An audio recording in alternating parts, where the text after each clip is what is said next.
The plane broke into 3 large pieces and crashed onto the hillside, scattering parts all over the snowy ground. The wings ripped off, and the main body of the aircraft split into 2 parts. Flames crackled from what was left of the airplane. 7 out of 9 crew members survived the crash. They were all part of the 1946 U.S. mission to map the Antarctic continent. There were 13 ships, 23 aircraft, and 4,700 people to do the job. They only had 2 months of summer down there before the weather got too bad. USS Pine Island took 3 seaplanes on their mission. One of the planes, called George 1, had a crew of 9 people. They went on their first 10-hour mission. Later, when it was time for the second flight, the weather got worse, with stormy seas and low visibility. But they decided to take the chance and fly anyway. It was supposed to be an epic adventure, and even the captain of Pine Island joined the expedition.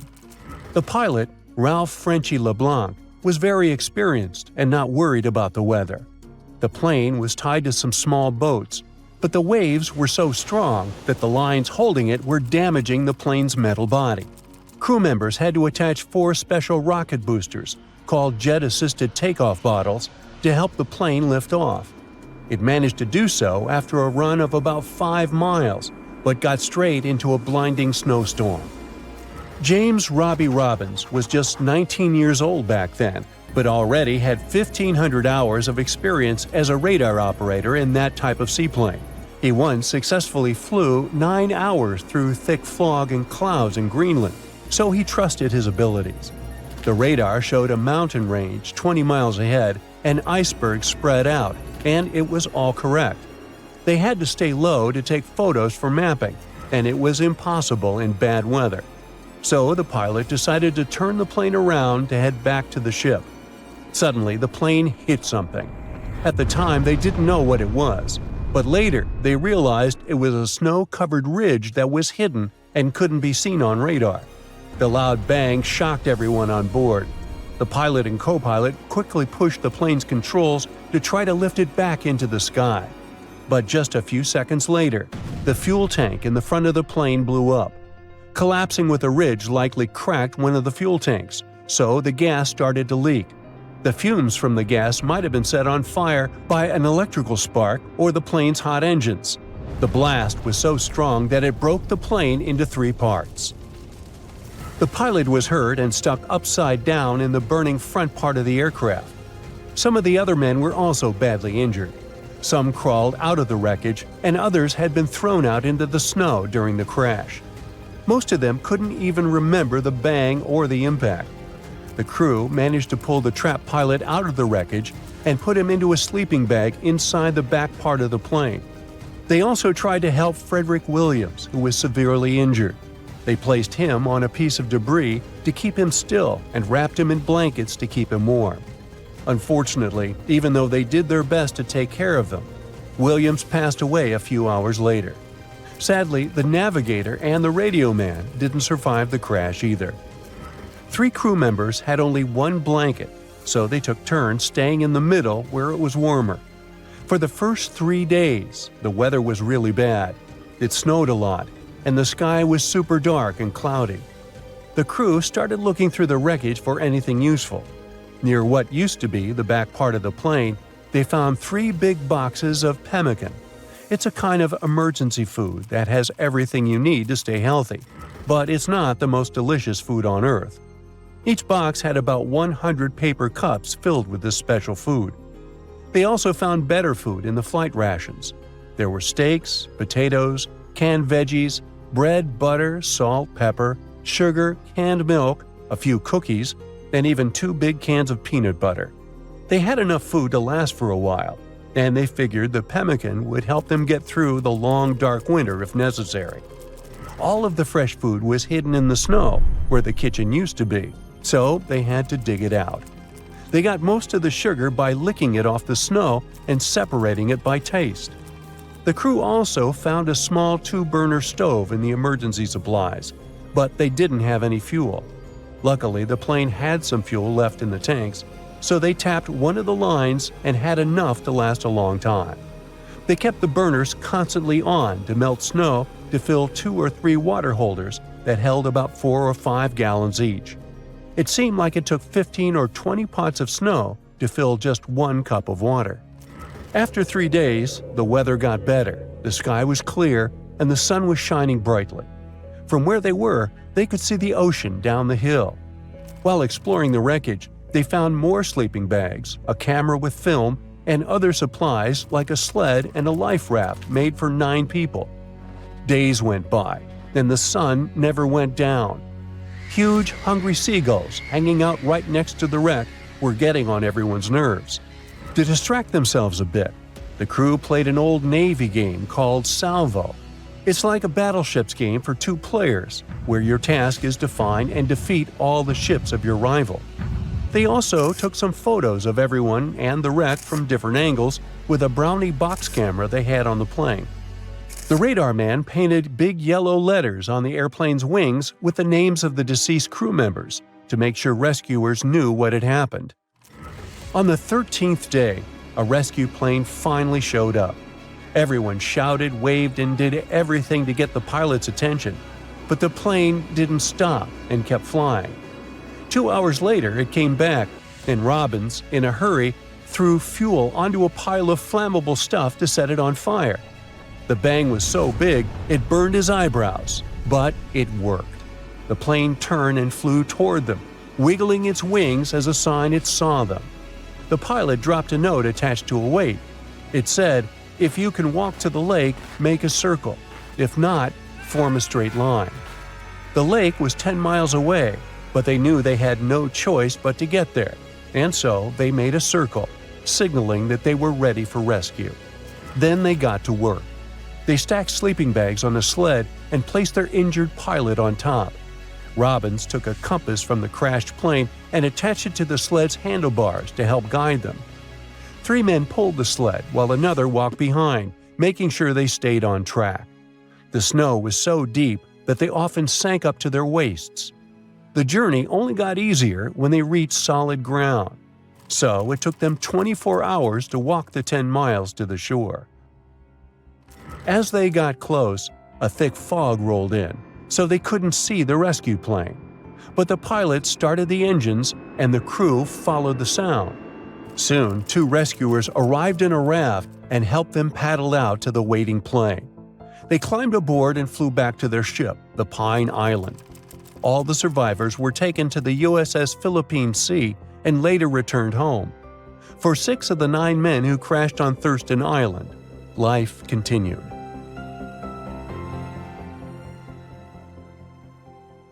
We're in Siberia. It's so cold here that freezing gusts of wind are burning your face. All that white snow seems to be blinding you. This place resembles Antarctica because of the permafrost. Recently, a group of scientists researched one of the local rivers. With the help of a drilling rig, they extracted several samples of frozen soil. The scientists were shocked to find living creatures inside the ice. Later in the laboratory, they realized that the creatures were microscopic multi-celled organisms known as bdelloid rotifers. These creatures looked like little worms. Scientists knew that these worms could live in frozen conditions for up to 10 years. But the age of the rotifers found in the ice was about 24,000 years. And after defrosting, they began to reproduce, as if they had been sleeping for several hours, not thousands of years. Further analysis showed that these organisms could stay frozen for hundreds of thousands of years. The rotifers might have lived during the time when people didn't invent the wheel yet. And this isn't their only superpower.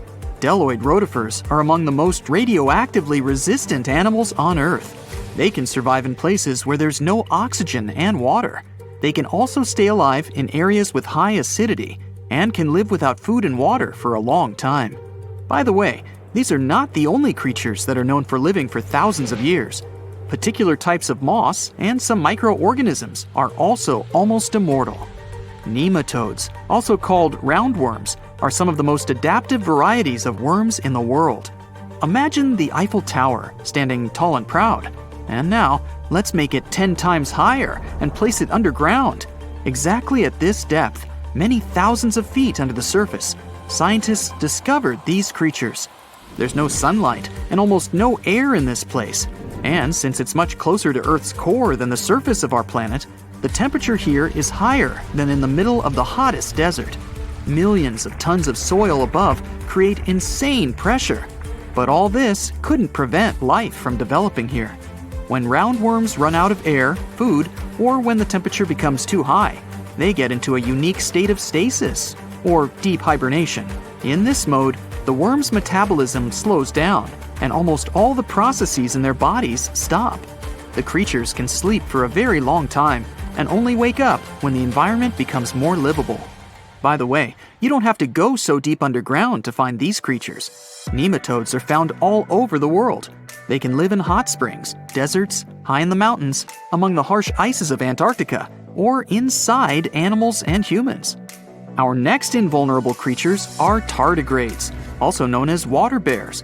These are microscopic, 8-legged invertebrates closely related to arthropods. It's impossible to see them with the unaided eye. But a conventional microscope will allow you to see tardigrades in detail. They look like minuscule bears. They're called water bears because they need a thin layer of water around their bodies at all times. It's necessary to prevent dehydration. Tardigrades have been found in all kinds of environments, from ocean depths to sand dunes.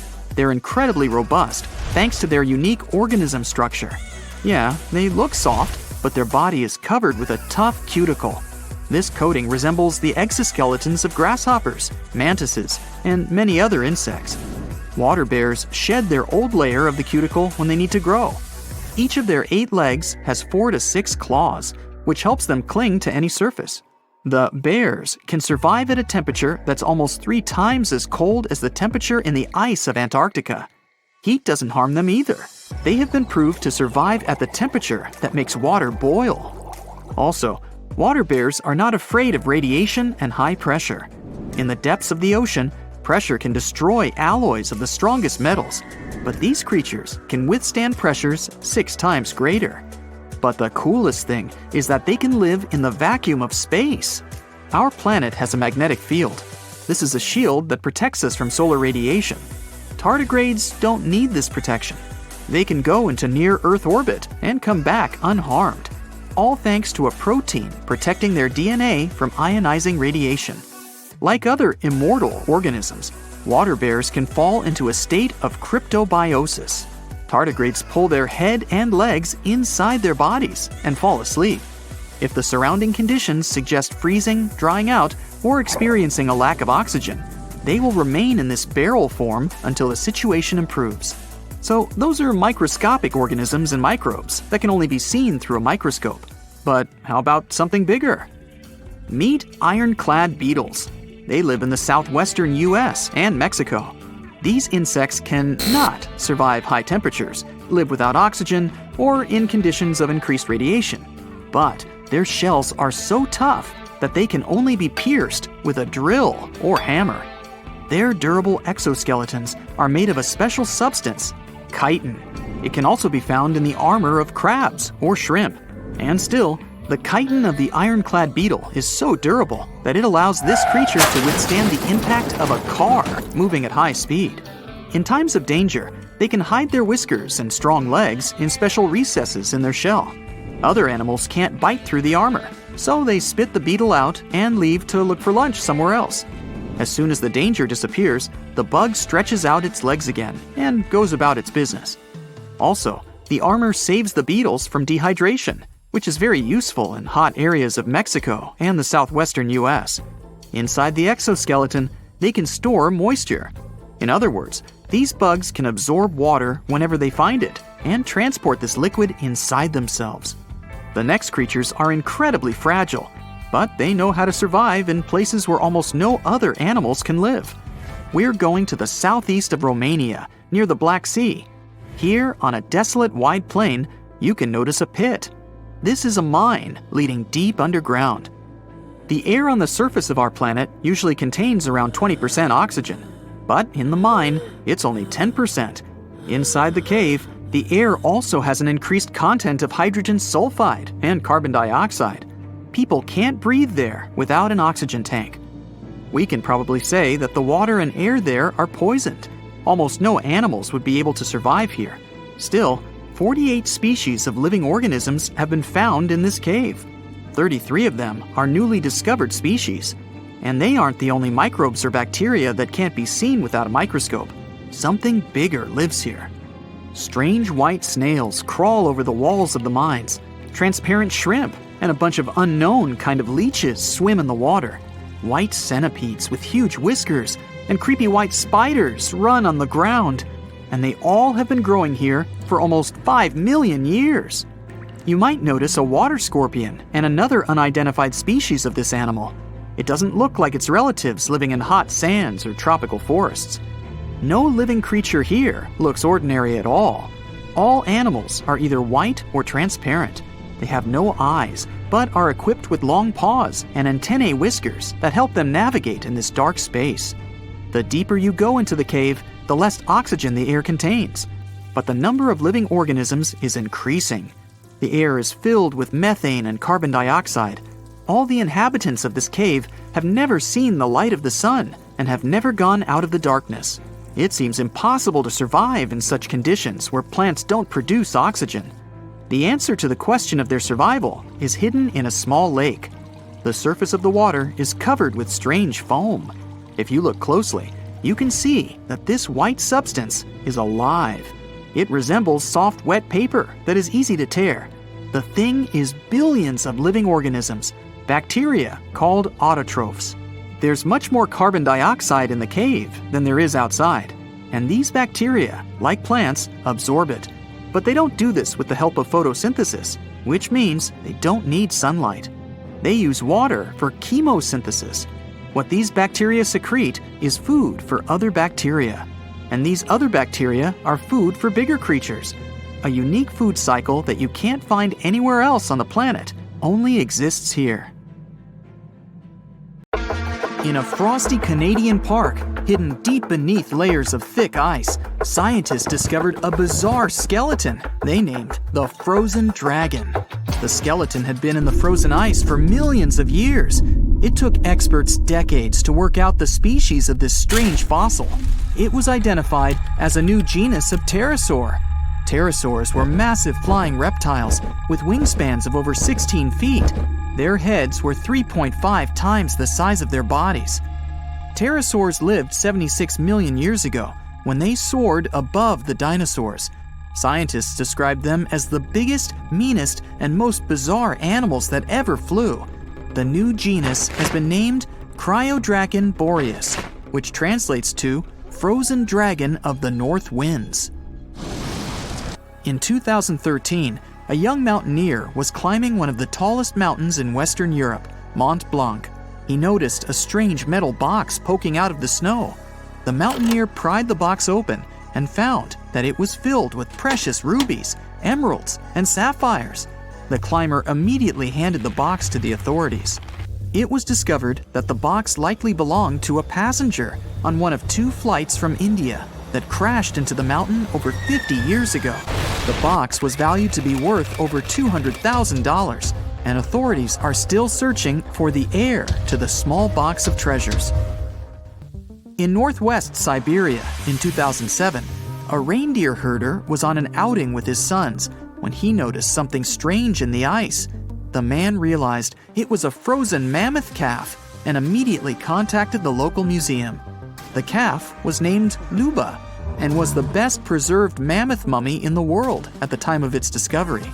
Luba had been in the ice for 41,800 years and is around 30 to 35 days old. From trunk to tail, the mammoth calf is roughly the same size as a large calf.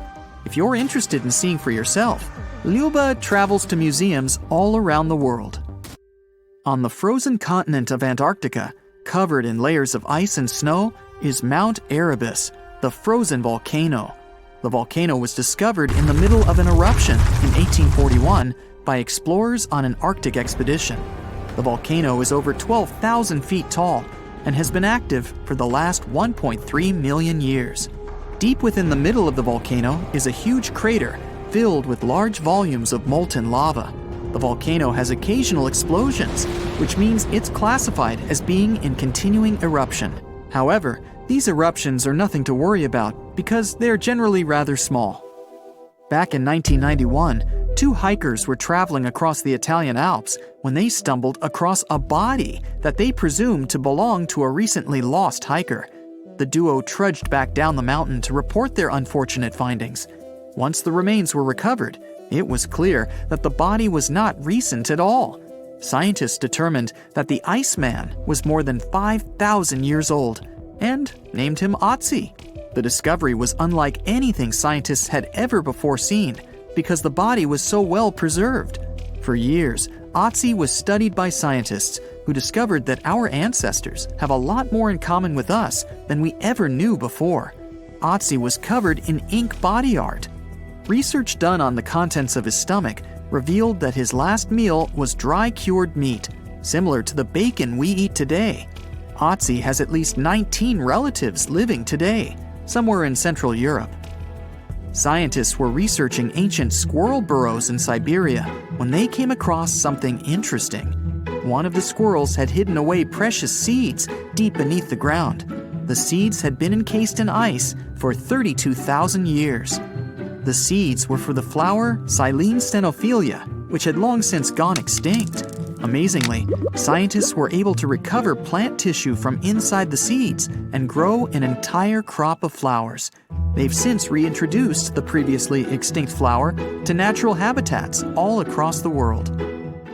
In 1930, a team of Norwegian scientists sailed around the Arctic Ocean, conducting research on the seas and glaciers. They reached White Island, a dangerous and icy land no human had set foot on before, or so they thought. The scientists were shocked to discover the tip of a small boat sticking out of the snow. Frozen inside the boat, they found scientific equipment and various personal items, including a jacket monogrammed S.A. Undre.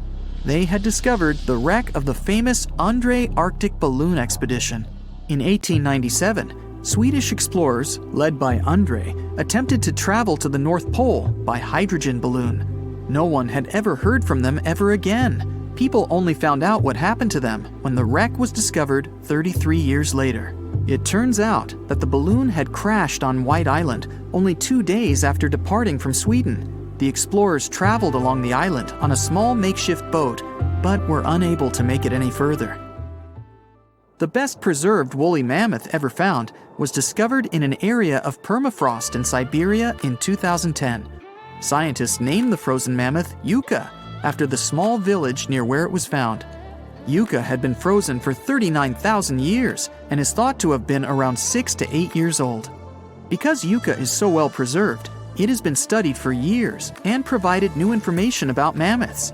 In 2019, scientists reported that they were able to activate cells taken from Yucca's tissue. Maybe one day we'll have woolly mammoths roaming the land. From looking at pictures and videos of Antarctica, the continent appears to be freezing cold, covered in snow, and flat, except for a few small hills. Scientists believe that too. When studying the Gomburtsev Mountains in the early 2000s, they were shocked to discover that the small rocky hills were actually the peak of a gigantic mountain formation under a mile of snow. Using radar technology, researchers worked out that the mountains are really around 10,000 feet tall and sprawl across 750 miles. This is around the same size as the European Alps, except hidden under tons of ice and snow. At a gold mine in Siberia, a businessman was examining a nearby river when he noticed something interesting in the frost. It was a small woolly rhino calf that was later named Sasha. The woolly rhino has been extinct for 15,000 years. It's thought that Sasha could have been frozen in the ice for up to 39,000 years. Sasha is unique because it's the only full-body woolly rhino to have ever been discovered. Glaciers around the northern Italian town of Pelo have begun to melt. Artifacts from decades and even centuries ago have been discovered pouring out of the ice. Personal belongings from soldiers have been found, things like diaries, photographs, and even love letters. Historians have even uncovered an entire cabin preserved beneath the ice. The cabin was filled with hard metal helmets and clothes. In 1845, Sir John Franklin embarked on an ill-fated expedition to the North Pole. The crew traveled on 2 ships, HMS Erebus and the ironically named HMS Terror. The expedition met with disaster and both ships were lost to the icy waters. In 2016, the HMS Terror was discovered by a team of researchers. Despite being lost for 170 years, the freezing cold waters had maintained the ship in pristine condition. Scientists described the ship as frozen in time. Dinner plates and glasses were still on shelves, beds and desks were still in order, and even the passengers' luggage appeared to be in good condition. The HMS Erebus was also discovered nearby, but due to changing water conditions, the ship wasn't in great shape. The glacial ice surrounding a mountain passageway in Norway that was notoriously used by the Vikings has revealed hundreds of ancient artifacts. One of these artifacts was a giant unopened wooden box that was welded together. Researchers were beside themselves with anticipation, waiting to open this box. They believed it would be filled with Viking treasures or artifacts that would give us an insight into ancient society. When they opened the box, all that was inside was a plain old beeswax candle. It turns out that this box wasn't actually as old as they thought it was. By analyzing the candle, they discovered that the box dates back to the 17th century. The age of the Vikings had ended by the 11th century. It's likely that the candle box belonged to a farmer who was shipping it from his summer farm to his winter farm to light up the long nights. In the high altitudes of northern China, there is one mountain that remains frozen all year round. It's a naturally occurring spot of cold earth. A thick layer of permafrost lies underneath the mountain's top layer of soil, freezing everything above it. The climate-defying pocket of frozen land covers over 26 feet of a mountain slope in Pingchuyen County, a place famous for its scorching hot summers, reaching highs of 90 degrees Fahrenheit. This frozen spot of land manages to survive the blazing temperatures due to the coarse blocky layer of soil covering the permafrost. This coarse soil prevents the hot climate from reaching and melting the permafrost, allowing the ground to stay frozen all year round. Argentina may be famous for its beautiful beaches and hot sun, but in southern Argentina, you can find Perito Moreno Glacier. This stunning blue glacier covers over 100 square miles and is constantly growing. When visiting this natural wonder, you might notice an archway of ice forming off the side of the glacier, reaching out to the nearby land. Suddenly, the archway ruptures and the ice collapses into the water below. This is completely natural. The glacier goes through a process of forming these arches until they collapse. It'll form another one in no time.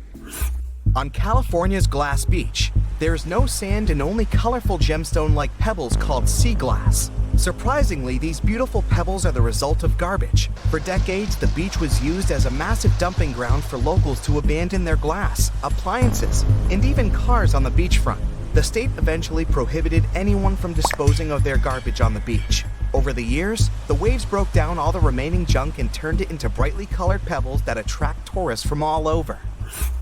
The highest waterfall in the world, Angel Falls, can be found in southern Venezuela. The water there travels along one of the biggest tabletop mountains in Venezuela and plummets 2,500 feet down into the jungle below.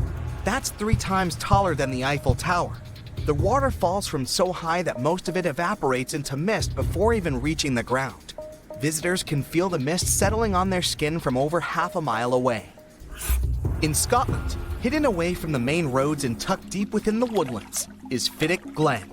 This area looks like something out of an ancient fairy tale, with looming glass moss-covered rock formations and crimson red waters. The water's red color is due to the red sandstone lying beneath the shallow river.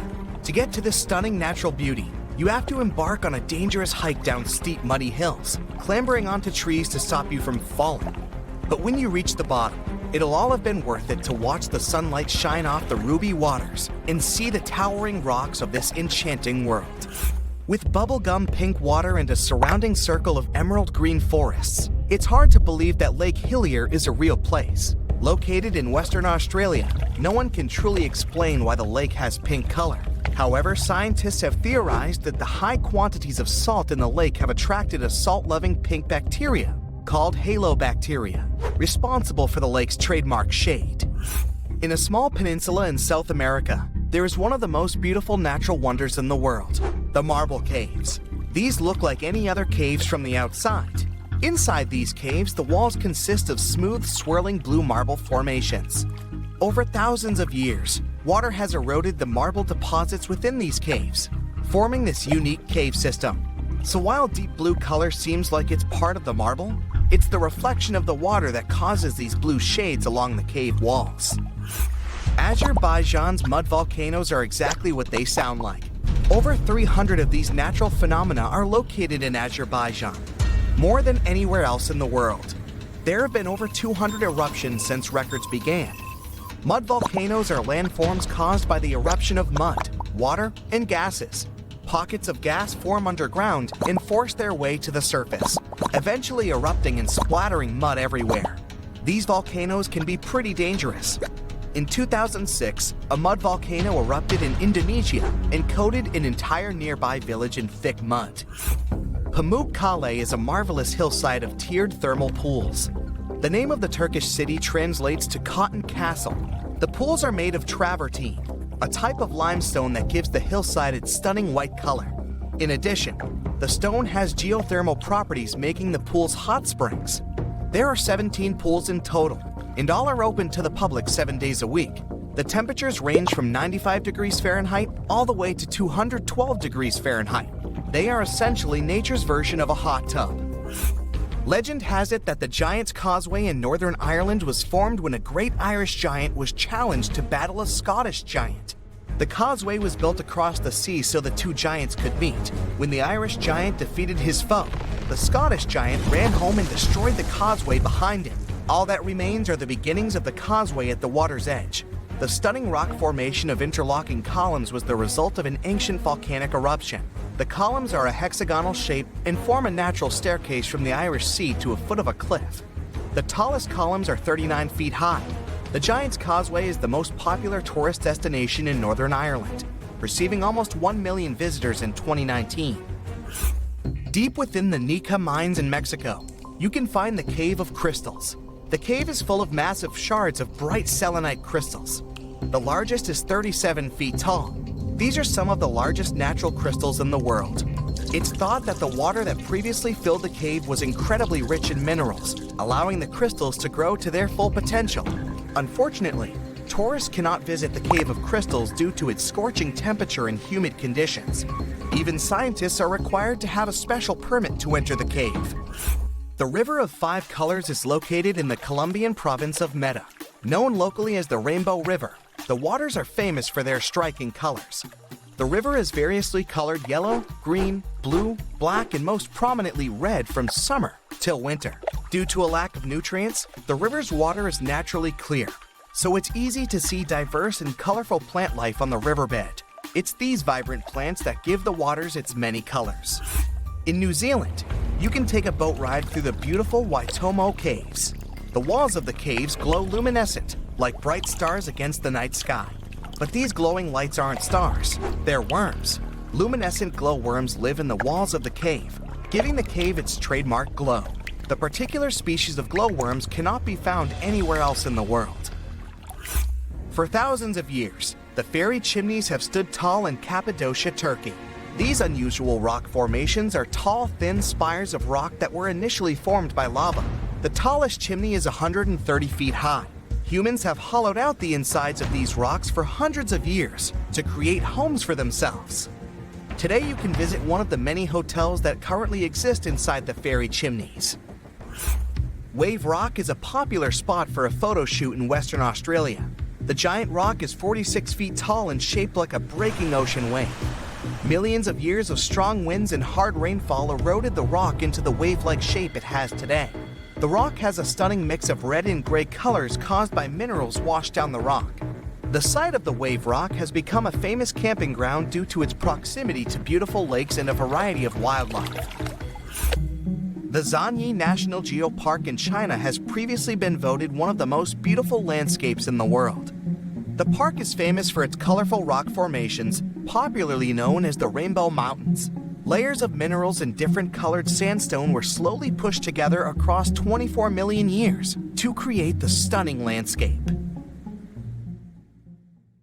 We've all dreamed of visiting the Arctic and witnessing the natural wonders of polar bears frolicking on ice floes or the aurora borealis dancing across the sky.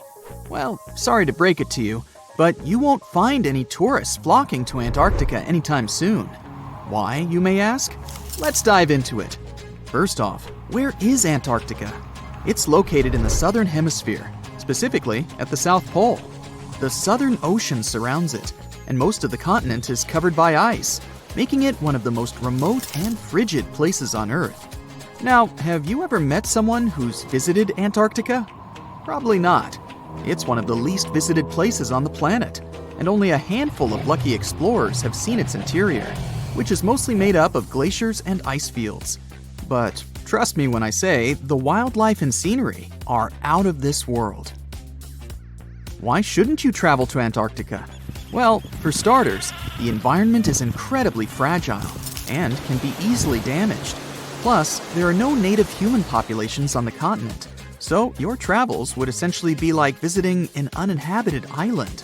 And let's not forget that it's also one of the most expensive destinations to travel to. Despite all that, Antarctica is not exactly guarded like a fortress, but there is an international agreement called the Antarctic Treaty. This treaty was negotiated to prevent any unwanted activity on the continent and bans some forms of testing done there by member states. But the primary reason we can't just waltz into Antarctica is that it has a delicate ecosystem that needs protection. The treaty states that Antarctica should be used for peaceful purposes only and should be free from any human activity that could harm the environment. Scientists are still learning about the continent's unique ecosystem, and our activity and machines could disrupt the delicate balance that exists there. If you're still itching to go to Antarctica, getting permission isn't exactly a walk in the park. U.S. citizens, for example, need to complete a special form and send it to the Office of Ocean and Polar Affairs. And once you're there, you'll need to follow some strict guidelines to protect the environment, like not disturbing any wildlife or taking souvenirs like rocks, plants, or animals. Now, technically, can you live in Antarctica? While there are no laws banning people from living there permanently, it's a very inhospitable environment and unsuitable for human habitation. Temperatures can reach -76 degrees Fahrenheit and below, making it nearly impossible for anyone to survive without the proper equipment and experience. Plus, the nearest piece of land is over 1,000 miles away, making any inhabitants completely cut off from the rest of the world. Who knows? Maybe one day we'll get the chance to visit this unique and fascinating continent. But until then, let's admire it from afar. Let's now talk a bit about the discovery of Antarctica. Unlike other places that were already inhabited, Antarctica never had a native human population. Ancient Greek philosophers had an idea about the continent and called it Antarctos, meaning opposite the bear. The bears it refers to are not the polar ones though, but rather the Great and Little Bear constellations, which are only observable in the northern hemisphere. As a result, the term signifies the opposite of the land of the bear. Whaling and sealing voyages in the late 1700s and early 1800s would venture further south when rounding Cape Horn at the tip of South America. It was known that going further south often meant stronger winds, but also the risk of hitting floating ice of all sizes and of winds and seas that could prove dangerous to the ship and crew. Captain James Cook was the first to cross the Antarctic Circle on January 17, 1773, in the Ross Sea region. He reached a point further north a year later, and though he didn't sight land, he came to within 50 miles and saw deposits of rock held in icebergs, indicating that a more southerly land existed. The first sighting of Antarctica is widely acknowledged to have taken place in January of 1820, during the voyage of two ships under the command of Captain Fabian Gottlieb von Bellingshausen, as part of a 2-year exploratory expedition around the world to discover new lands. The captain's ships were the first to have crossed the Antarctic Circle since Cook. The first undisputed landing on Antarctica didn't happen until much later, on January 24, 1895, at Cape Adare during the whaling voyage of the ship Antarctic, led by Henrik Bull. A small boat with 6 or possibly 7 men on board rowed ashore during calm conditions. You might not believe it, but Antarctica is actually a desert. With all that ice, you'd think it'd be like a winter wonderland with snowball fights and hot cocoa all day long. When we think of deserts, we picture camels and cacti and people struggling to find water. But in Antarctica, it's a whole different story. The struggle isn't to find water, it's to find anything that's not covered in ice. And the average rainfall has been just over 0.4 inches in the past 30 years. That's like a few drops of rain compared to what we're used to. So technically, it's not the dunes or sizzling heat that makes a desert, well, a desert. It's the lack of precipitation. But don't worry, if you ever find yourself lost in Antarctica, you won't have to worry about getting thirsty. Just make sure you bring a jacket and some mittens, because it's cold enough to make you into a popsicle. Not only is Antarctica one of the driest places on Earth, but it's also the coldest, the windiest, and the highest. Talk about overachieving. The penguins and scientists down in Antarctica have at times found themselves in a bit of a pickle when it comes to time. You see, unlike the rest of us on this big blue planet, there is no Antarctica time zone. All the lines of longitude meet at a single point at the South Pole, making it a bit of a head-scratcher when trying to figure out what time it is. Now, you might be thinking, but how do the scientists and researchers keep track of time down there? Good question. They typically stick to the time zone of the country they departed from. However, with stations from all over the world on the Antarctic Peninsula, things can get a little wacky. Imagine trying to coordinate with your neighboring countries without accidentally waking them up in the middle of the night. You might think that not much could survive in a place where the temperature is extremely cold, the sun barely shows up, and the wind could blow you away faster than a tumbleweed. Well, as in many places on Earth, life found a way in Antarctica too. Believe it or not, this frozen continent is buzzing with activity. It's home to billions of krill, which in turn attract lots of seals and more penguins than you can shake a fish at. But don't let their cute and cuddly appearance fool you. Penguins are the ultimate swimmers, with streamlined bodies that would make Olympic medal winners jealous. They come ashore to breed and chill, but their real talent is stealing pebbles from each other and forming mathematically precise huddles to stay warm. Antarctica is also home to the largest species of penguin on Earth. It's called the emperor penguin. Sure, these creatures are flightless birds, but that doesn't mean they can't jump. In fact, some of them can leap up to 120 inches. And let's not forget about the seals. With their furry bodies and special songs, these marine mammals are protected by the Antarctic Treaty, and they're thriving in the cool waters of the Southern Ocean too. But the real stars of the show are the whales. During the Antarctic summer, these huge creatures show up in droves to chow down on the abundant krill. It's indeed like a whale buffet down there. There's not much to do in Antarctica except scientific work. You could check out the wildlife, like some cute penguins and seals, and you'd get to see the occasional whale swimming around. Antarctica is one of the biggest lands out there that's only inhabited by scientists and researchers from all over the world. These scientists dug a hole through some pretty thick ice to study the ancient air and how the atmosphere cleans itself. They used a special drill and dug a clean cylindrical hole 450 feet below the surface. Some of this ice can be up to 800,000 years old and is a good indicator of what the climate was like in the past. It's like checking out tree rings to determine how old a certain tree is, except it's more complicated than that. After the effortless digging, they decided to drop some ice to the bottom of the hole to see what would happen next. They heard some really unusual sounds.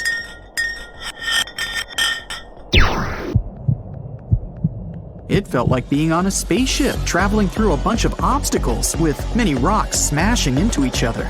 The pitches changed over the quick descent of the block of ice, ranging from high pitch and ending with a low heartbeat-like sound. The scientists were puzzled when they first heard this and dropped some more ice, only to find out that the same type of sounds were being produced, just in different variations. They couldn't tell what was down there and, more importantly, why these kinds of sounds were produced. Antarctica boasts quite a few volcanoes, many of which are under super thick sheets of ice. Scientists discovered 91 volcanoes and claimed there could be more, potentially making it the most extensive volcanic region in the world.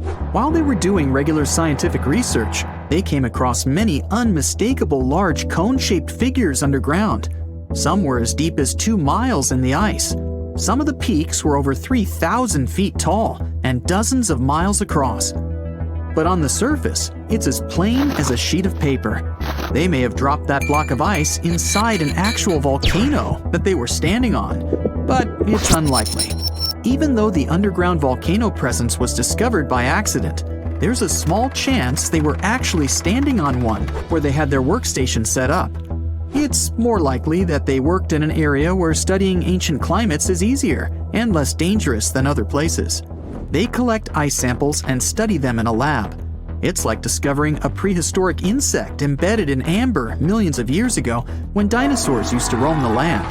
But instead of little bugs, scientists study ancient dust, air bubbles, sea salts, volcanic ash, and anything else that may have come from the environment. They can practically tell how the climate was during that time. These ice samples might show that Antarctica's western ice sheet melted when the Earth's climate warmed up. If it did, then it's likely to happen again. That would mean sea levels rising, affecting coastal cities and small remote islands. But scientists aren't sure it's true, despite some evidence to back it up. The process of studying ice samples can take a week or even a year, depending on what they find. They crush or melt the sample bit by bit.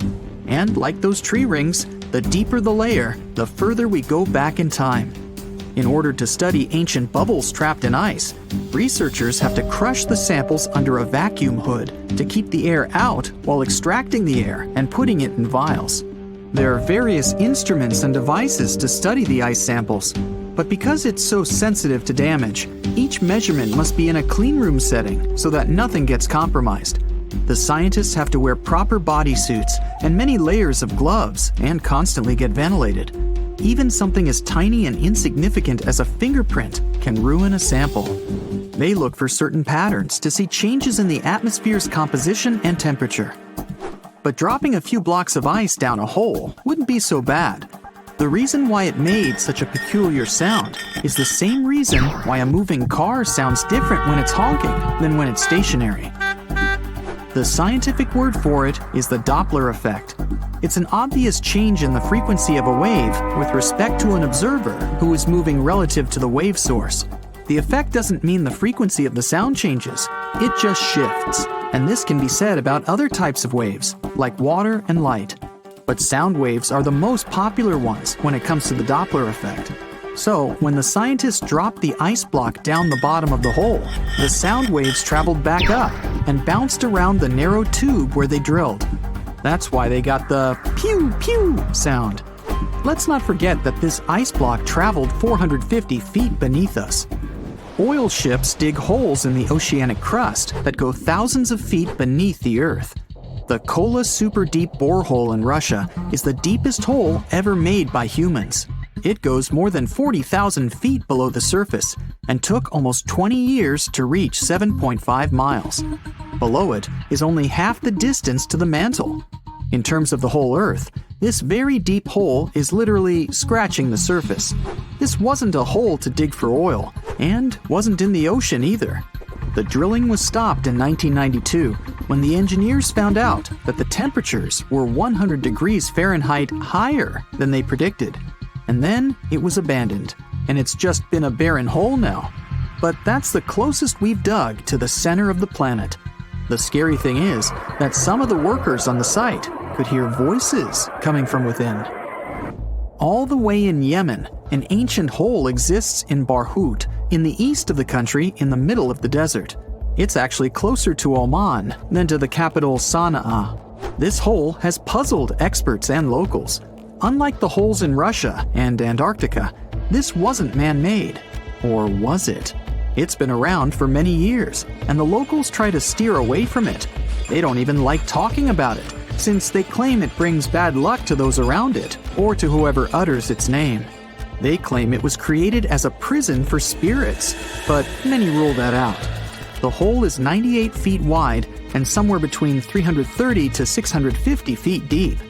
You can also hear strange sounds coming from the inside. But according to some scientists, the well has little to no ventilation and barely has any oxygen down there. So it's unlikely that anyone or anything lives down there. The Challenger Deep in the Mariana Trench caught some low-pitched grumble sounds in March of 2016. Some of these grumbles were followed by screeches. They caught these sounds in a span of weeks, using a titanium-encased microphone so that the immense pressure of the lowest point on Earth wouldn't crush it. They had to lower it slowly as well, since it's 1,000 times the atmospheric pressure at sea level. For 23 whole days, the microphone recorded typical sounds of whales passing by and boats sailing across from above, and even rumbles of nearby earthquakes, but they still couldn't determine what caused those initial sounds. The researchers couldn't understand if the noise from the bottom of the Mariana Trench was caused by humans or was natural. They also wanted to know if these sounds affected marine life, like dolphins and whales that rely on echolocation. They still can't figure it out, but scientists estimate that the ocean is about 10 times noisier than it was 50 years ago. With technological developments in shipping, submarines, and underwater construction, the ocean will only get louder with time. Northern lights come with sounds, which nobody talks about. They're usually audible when the auroras are at their most powerful presence. Scientists were always puzzled as to what caused the faint popping and crackling, even though they were very far above us. They used some special microphones and found out that the sounds came just 230 feet above us, which is pretty low. They're caused by electrical charges gaining power in a specific region of the auroras. The electrical charges are disturbed by magnetic storms that fire up the northern lights. As a result, some tiny sparks are released into the atmosphere, causing the faint crackling and popping noise. Do you know that NASA explores not only stars, planets, galaxies, or black holes? Hard to believe, but yes. The agency also works on discoveries here on our home planet Earth. So what has NASA recently discovered?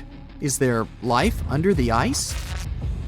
While they were analyzing data recently, they discovered something unbelievable hiding under Antarctica's ice.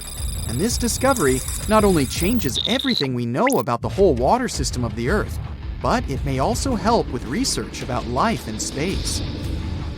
Humankind's existence might depend on understanding Antarctica and its secrets. So, the recent discoveries reveal vital information about our survival. But before we continue, let's see how much you know about this place, where it's only ice as far as your eyes can see. Antarctica is one of the world's 7 continents in the southern hemisphere.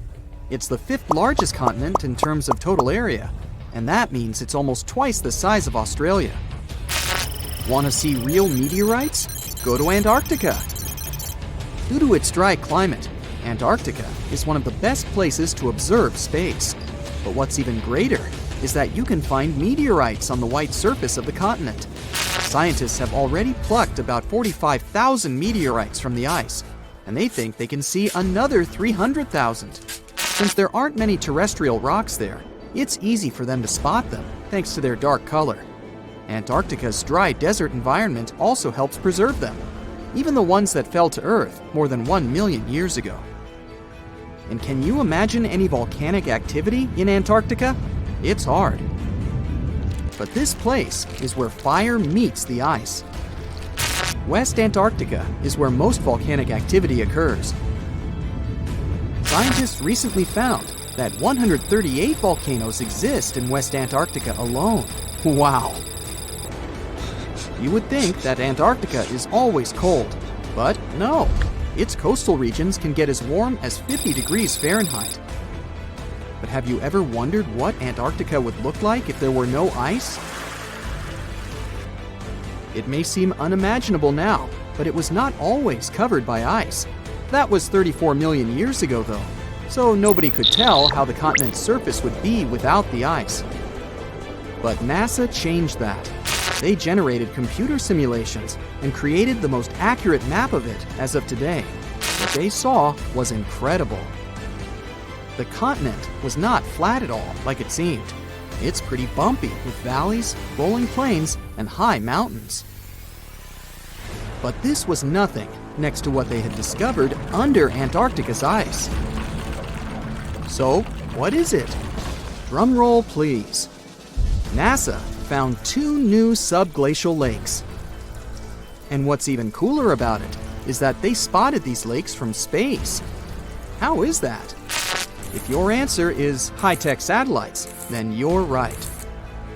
In 2003, NASA launched a satellite called IceSat. It measured ice sheet mass balance and cloud and aerosol heights. The satellite also helped create the ice-free map of Antarctica. In 2010, the European Space Agency launched the second satellite, CryoSat-2. It was for tracking the changes in the thickness of the ice. Then, in 2018, NASA launched the third one, IceSat-2, a follow-on to the IceSat spacecraft. It measured ice sheet elevation and sea ice thickness. It was NASA's most advanced Earth-observing laser instrument. It delivered the highest precision data. And when that was combined with the data from the other satellites, it was possible to spot these 2 new lakes near a pair of larger ones. But how is it possible that these lakes exist in the first place?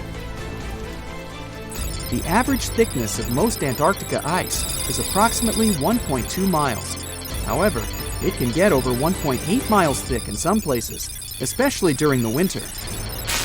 So, you might think that there's nothing under there, but science says otherwise. It's not quite possible to see it with your bare eyes, but the continent's ice is slowly but constantly flowing in different directions under the force of its weight. But scientists could not figure out how water moved for many years. That started to change in 2007, when data gathered from the IceSat provided insight into what hides beneath the surface. They first discovered an entire network of meltwater lakes connected under Antarctica's fast-flowing ice streams, and there were hundreds of them. Scripps Institution of Oceanography glaciologist Helen Amanda Fricker figured that the elevation changes measured by IceSat happened because of the dynamics of these lakes. They did not hold meltwater statically. Instead, they were filling and draining continuously over time through a system of waterways. And as they did that, the ice above rose and fell. But where do they drain? The ocean, of course, and it drains a lot. A recent study, co-authored by Fricker, found that the drainage of one lake flushed as much as 198 billion gallons into the ocean in only 3 days. Countless mysteries about how nature works are still waiting to be solved. But finding the 2 new lakes will give scientists a better picture of how fast the Antarctic ice sheet will change as the climate gets warmer, and how this will affect global ocean currents and sea level rise. The filling and draining cycle of the lakes also cause the ice sheet to suffer cracks and crevices. So, the information they find from these new lakes will also give them a better understanding of the damage on the surface of the ice. They will also be able to assess how this filling and draining system influences the speed at which ice slips into the oceans and seas. And that means they can evaluate how the added freshwater may alter marine ecosystems. This discovery may also suggest whether life is under the ice. Wow! Scientists drilled through about 3,504 feet of ice and found that water samples taken from one of the lakes contained approximately 10,000 bacterial cells per milliliter. Such a high number of bacterial life is a good sign, because that means the icy waters might also support higher life forms, such as microanimals, and one of these new lakes might even be their home. But the most exciting thing is that the new lakes might help them understand whether life on other planets is possible. Scientists believe any life below the frozen surface of the planet Mars might follow the patterns seen in Antarctica's lakes. So, there is a possibility that they might find critical new information on the type of life that may have existed on the red planet. You wouldn't want to be there during the winter, though. The lowest temperature on Earth you can experience is negative 128 degrees Fahrenheit. In 2010, there was an even lower temperature of negative 135 degrees Fahrenheit. and you may feel this cold much worse due to the strong and dry winds. Did you know that the size of the ice surface on Antarctica also changes throughout the year? It's about 1.2 million square miles during the summer, but when it's winter, it grows to 7.3 million square miles. Yet, despite the change, it remains the largest piece of ice on Earth. Sorry, Arctic, you lose. Do you know these cute little penguins? Consider these animals the locals because there is no native population in Antarctica. It's a no man's land because no single country owns it. But do you know who really owns it? 5 different species of penguins, seals, and killer whales. Ha ha. Despite the continent's harsh conditions, you can visit it as a tourist for fishing and research purposes. Around 5,000 people reside on the continent during summer at research stations. But when winter comes, the number naturally drops down to 1,000. Antarctica. On a sunny day, a man was diving in shallow waters near South Africa. At one point, he saw something that didn't catch his eye at first. A pile of shells that looked as if it had been put together. Maybe by some other diver, he must have told himself. But out of all these shells came the most unusual of creatures, an octopus. The gorgeous underwater animal looked straight at the man before swimming away. Impressed by his new acquaintance, the diver started visiting the octopus every day. He watched it use shells and seaweed to protect itself and learned how it hunted and cared for its eggs. All these encounters became the basis for a now famous documentary. In the movie, the diver wanted to study the relationship between a wild octopus and its observer. Initially, the octopus was a bit too shy to let the man get close. But over time, it began to trust him and even explored his body. At one point, the octopus even rested on the diver's chest. The man soon began to look at the underwater creature as his octopus friend. Sure, the documentary did make it look like a true friendship, but that was most likely because of all the close-ups and eerie music. But you can't really know what the octopus is thinking. Maybe what looks like tenderness is just curiosity or confusion. Maybe an apparent hug is really just a defense mechanism. Some people may love octopuses, but can they really be friends with a human? Until they learn to talk, I guess we'll never know. That doesn't make an octopus less of an interesting creature, though. Apart from those quirky sets of tentacles, obviously, octopuses have another characteristic that sets them apart from other sea creatures. A recent study that involved studying the footage of octopuses living underwater shows that they sometimes develop this unusual behavior. They seem to throw things at each other on purpose. It can be anything from dirt from the bottom of the sea to shells or rocks. Octopuses are known to be solitary creatures, so when something or someone, like an underwater camera person, gets too close to them, they might lash out. Just as we have yet to discover the limits of our galaxies and constellations, we know very little about the bottom of the sea. It's one of the reasons why we find it so hard to explain the behavior of some underwater creatures. The truth is, we don't have good enough technology able to deal with harsh conditions and a limited amount of light underwater. You might have asked yourself at one point, what's the deepest part of the ocean? It's called the Mariana Trench. We don't really know exactly how deep this giant hole is, since it's too difficult to measure, but it's somewhere around 6.8 miles deep and 5 times longer than the Grand Canyon. This massive underwater trench was first studied back in 1875 with the help of a weighted rope. Back in 2012, a Canadian film director reached the bottom of the trench in a submersible vessel called the Deep Sea Challenger. Some of the most bizarre creatures on the planet were discovered here, including the Dumbo octopus, the sea cucumber, and the goblin shark.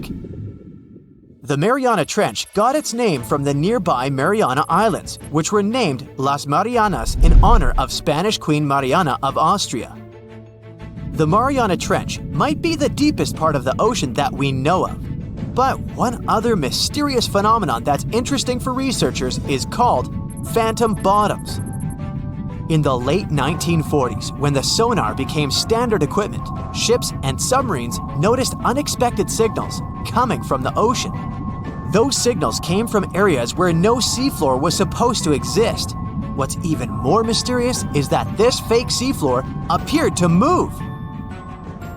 One researcher at Scripps University found out that these phantom bottoms showing on maps were indeed alive. They were made out of a layer of jellyfish, shrimps, and other deep-sea creatures. The reason why they move is that they rise to the surface at night to feed.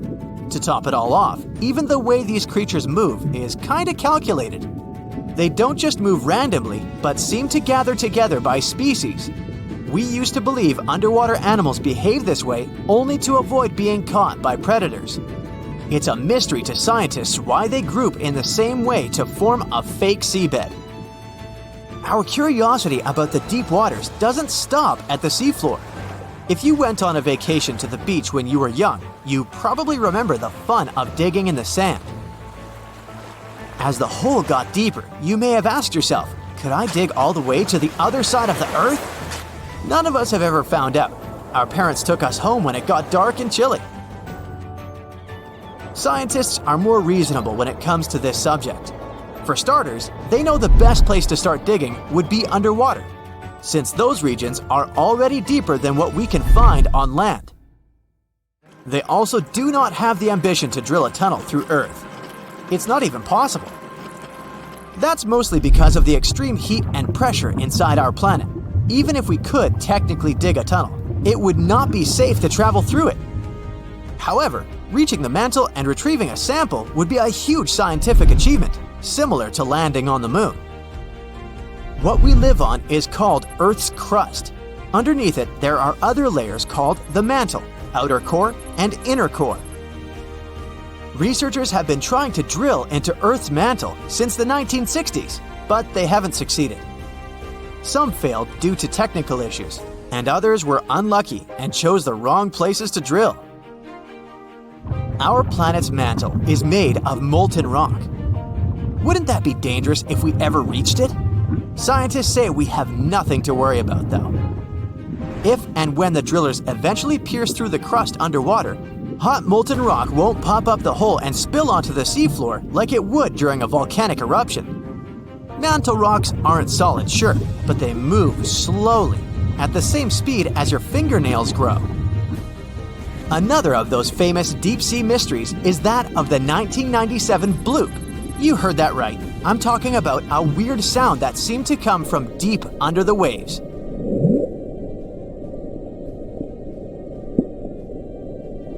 People heard it in the South Pacific. No one had ever recounted a sound like that before. Some thought it must have been emitted by a strange creature living deep in the ocean. It didn't help that the noise came from a location mentioned in a story by famous writer H.P. Lovecraft. In his story, it was a creature called Cthulhu that lived there. In the novel, the author described it as a large, human-like monster with tentacles on its face and wings on its back. For many years, people tried to figure out where the noise came from.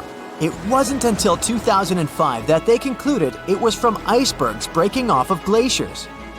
Some people still don't believe that this explanation truly makes sense and are searching for a different reason for the bloop. If creatures living outside of our planet ever decided to come to visit, you wouldn't expect them to go straight to the bottom of the sea, right? Well, some people claim there's a sort of spaceship on the ocean floor, discovered in 2011. It's basically an oval-shaped object located on the bottom of the Baltic Sea. In 2012, a team of divers explored the anomaly and found what appeared to be a staircase and other structures on its surface. This only added to the belief that the large object had been made by someone and wasn't just a natural phenomenon. Even more bizarre, close to the unidentified anomaly, the explorers' electrical equipment, like sonar instruments and satellite phones, started to malfunction. Some scientists believe it just to be a glacial deposit or some other natural formation, but they still don't know for sure what it is. Hey, Want to take a wild trip back in time to the Jurassic or Cambrian era? Trust me, it's gonna be a wild ride, but surviving in those ancient environments would require some serious skills.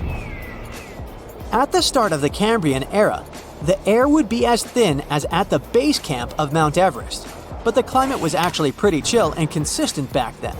However, there was one teeny tiny problem: no land plants or animals to feast on.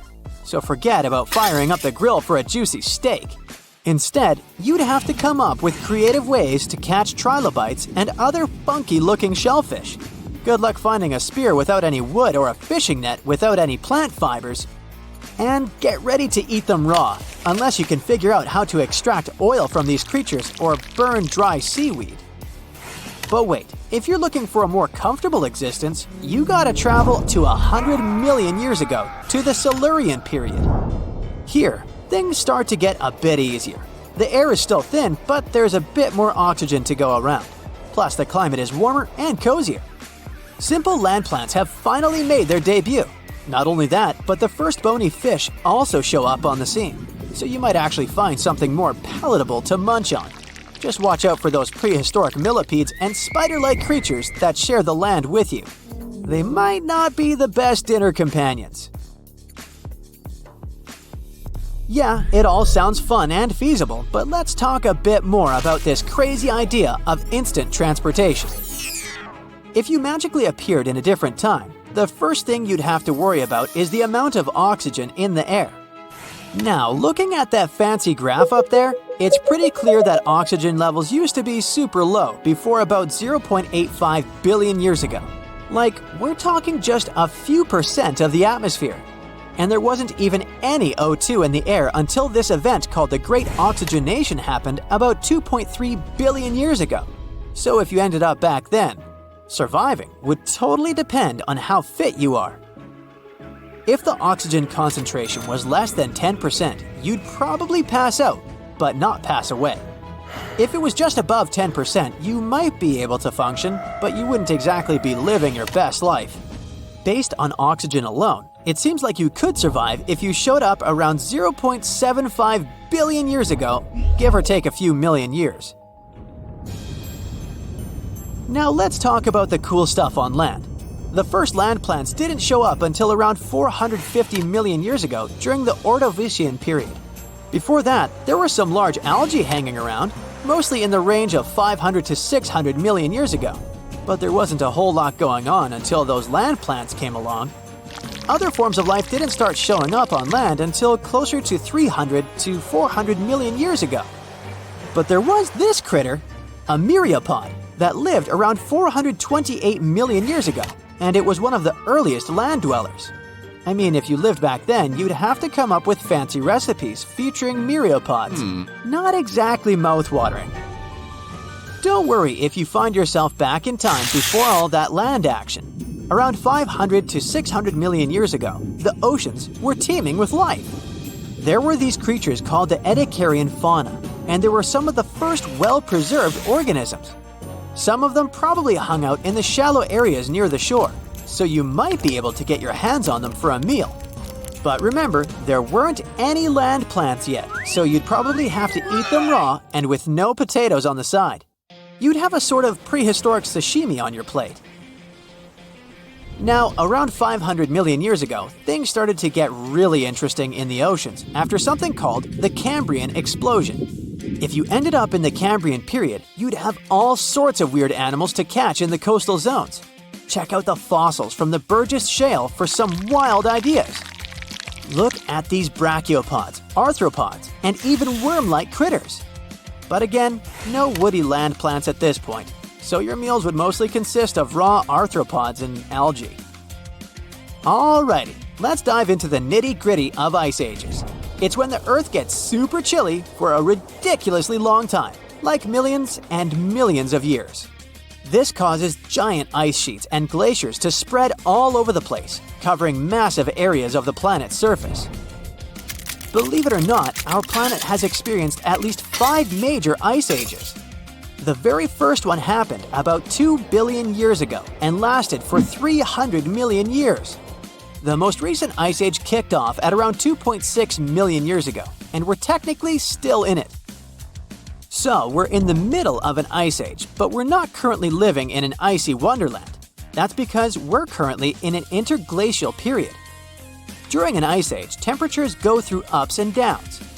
When it's warmer, those ice sheets and glaciers start to melt, creating what we call interglacials. And when it gets colder, they expand again, which we call glacials.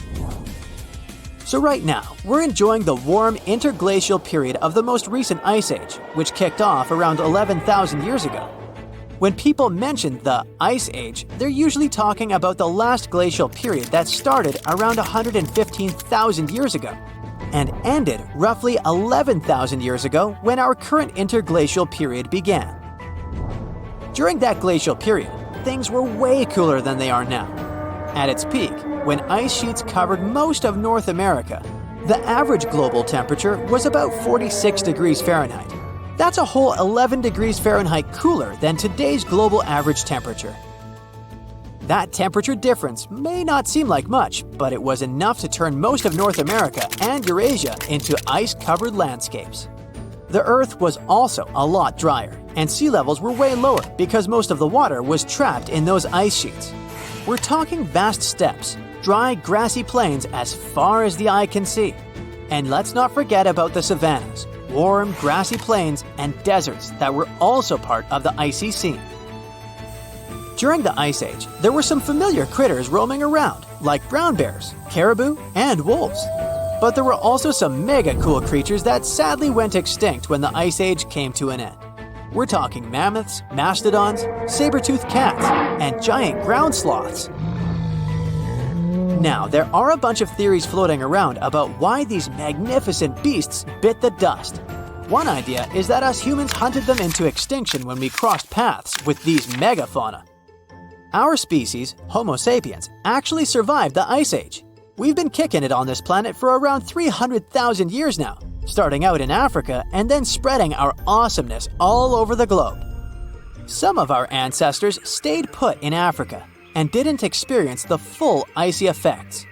Others ventured into different parts of the world, even braving the freezing cold of Europe's glacial environments. But we weren't the only ones out there. At the beginning of the Ice Age, there were other hominids, our closer relatives, scattered across Eurasia. We had the Neanderthals chilling in Europe, and the mysterious Denisovans hanging out in Asia. Sadly, both of these groups seems to have vanished before the Ice Age wrapped up. Now, there are countless theories about how our species managed to survive the Ice Age while our hominin buddies didn't make it. Some believe it's because we're ridiculously adaptable and used our social skills, communication, and nifty tools to our advantage.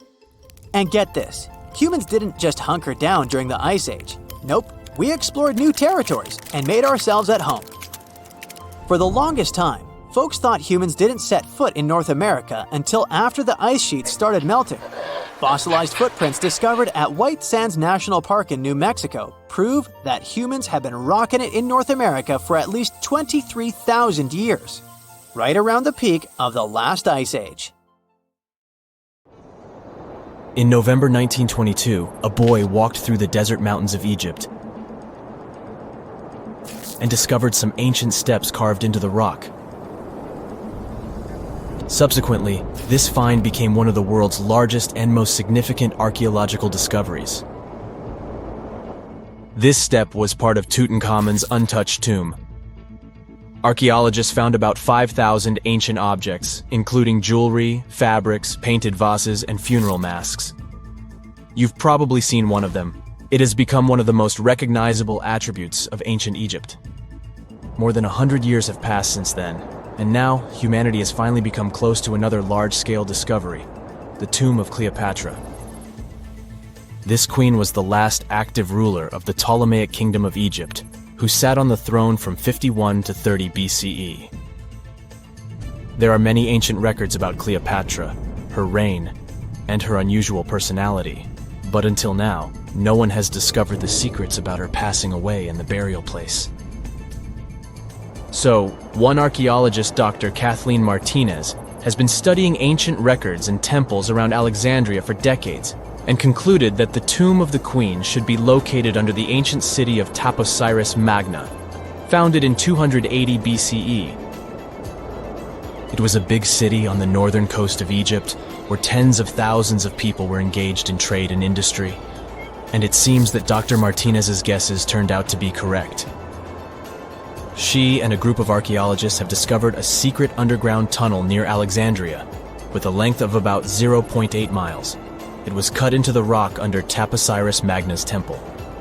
During further excavations, they found many things that indicate Cleopatra's tomb lies in the tunnel's depths. It's also possible that she is buried there together with the Roman commander, Mark Antony. According to ancient records, Cleopatra and Mark Antony loved each other and together opposed the Roman Senate, which declared Antony a traitor.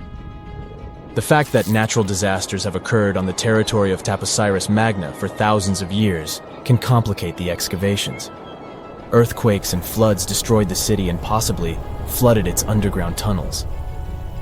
But archaeologists hope the ancient tomb remains untouched, and that it hides many treasures and records about the royal life of ancient Egypt during the reign of the last dynasty. There's a chance that excavations will go underwater and in the mud. This will require much time and funding, but archaeologists are sure it's worth it. Anyway, it's too early to say that Cleopatra is really buried there, but scientists have found many things in the tunnel that confirm this, including clay pots, dozens of coins with the image of Cleopatra and Alexander the Great, as well as a bust with the image of the Egyptian queen. Cleopatra is still one of the most popular personalities in Egypt, on an equal footing with Ramesses III and Tutankhamun. She inspired many films, paintings, and books, but what made her so popular? She became famous for her inconsistency. She was a beautiful, intelligent ruler who pulled Egypt out of the crisis and made it a prosperous power. Medieval Arabic texts say she knew chemistry, mathematics, and philosophy, and may have written several scientific books. She knew several languages and had excellent diplomatic skills. At the same time, there are many legends that she was a femme fatale who drove many men crazy. However, there's no evidence that her beauty was incomparable. The image of a stunning model was created by Hollywood when it made several films where famous actresses performed the role of Cleopatra. And the Roman Emperor Octavian, the adopted son of Julius Caesar, specially created the image of Cleopatra as an insidious seductress because he was her enemy. Even though she was born in Egypt, Cleopatra wasn't an Egyptian. Her ancestors were Greeks, among whom was one of the generals of Alexander the Great. However, the people of Egypt loved her. She learned the language and was very sensitive to the traditions of this country. She knew the history, mentality, and customs of ancient Egypt well. She raised the level of its economy and strengthened its status as a world power. Much of this was made possible thanks to her cunning and impressiveness. She loved theatrical performances and lavish celebrations. She knew how to surprise people and put on a show. But behind the exterior image of a luxury lover was an intelligent and calculating ruler.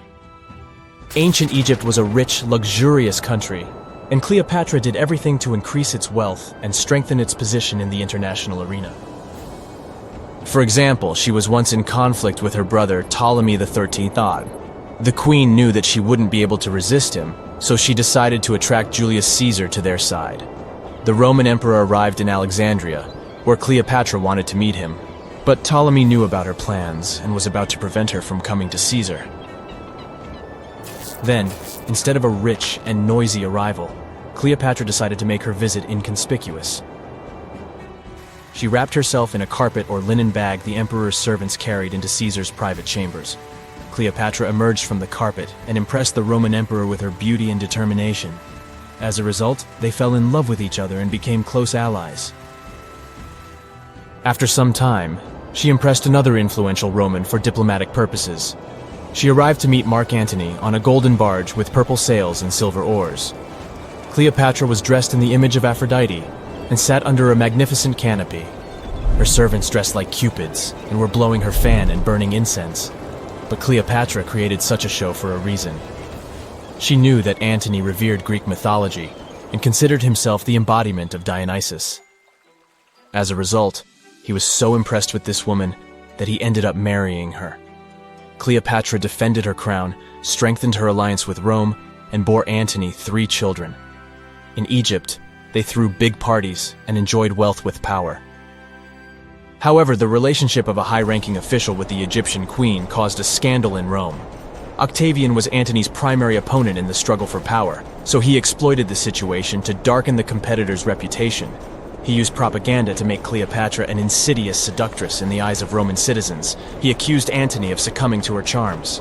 The Roman Senate supported Octavian and declared Cleopatra an enemy. In 33 BCE, this conflict reached a high point when Antony's navy clashed with Octavian's fleet. The latter won and forced his enemy to flee to Egypt with Cleopatra. According to some records, they took refuge near Alexandria. Pursued by the Romans, they hid in one of Cleopatra's palaces and met their end. Some legends say that Cleopatra was an expert in poisons. She provoked a venomous snake, a viper or an Egyptian cobra, to bite her. Also, according to another legend, she pricked herself with a poisonous needle. There's a theory that Cleopatra always carried an ampule with poison inside her hairbrush. And when she was cornered, she soaked the needle with this poison and pricked herself. None of this can be said for sure. Scientists are still trying to find out the truth. Perhaps when they reach Cleopatra's tomb, the world will get more answers about her tragic fate. She is considered the last ruler of Egypt. After her passing, Octavian plundered her palaces and temples and returned to Rome, where he became the main emperor. He successfully ruled the country and expanded its borders. His reign ended when he turned 75. World history would have looked different if Cleopatra and Mark Antony hadn't lost that naval battle. By the way, did you know that more time has passed between Cleopatra's reign and Neil Armstrong's flight to the moon than between the reign of the Egyptian queen and the construction of the Great Pyramid of Giza? Armstrong took a step on the Earth satellite in 1969, 38 years after the birth of Cleopatra. And the construction of the pyramid took place in 2560 BCE. Imagine how long the history of ancient Egypt is. Cleopatra is closer to us in time than to the pyramids. It was the beginning of the 20th century, and 2 rivals, Robert Scott and Roald Amundsen, set on their expeditions to become the first people in history to reach the South Pole. The race wasn't easy, and it ended tragically for Scott. Amundsen has won and set his tent on the pole before his rivals. A member of Scott's expedition known as Terra Nova, British geologist Thomas Griffith Taylor, not only survived the harsh conditions, but also made an unexpected discovery. He found a waterfall of what appeared to be blood at the rocky base of the glacier, which now has his name, in 1911. It took scientists more than a century to figure out what is behind the eerie coloring. A team of American scientists journeyed to Taylor Glacier with powerful electron microscopes to analyze its contents. Previous studies had scratched the surface of the Crimson Enigma, but no one had previously done a full-scale analysis of its mineralogical makeup. These researchers unleashed a whole arsenal of analytical equipment and spotted little iron-rich nanospheres. These teeny-tiny particles, 1/100th the size of human red blood cells, originate from ancient microbes. They flourish abundantly in the meltwaters of Taylor Glacier.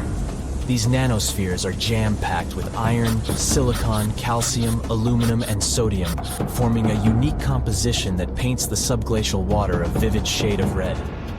These nanospheres don't have the usual crystalline structure found in minerals, which is why previous detection methods failed to spot them. Taylor Glacier's icy depths harbor an ancient microbial community that has thrived in isolation for thousands or possibly even millions of years.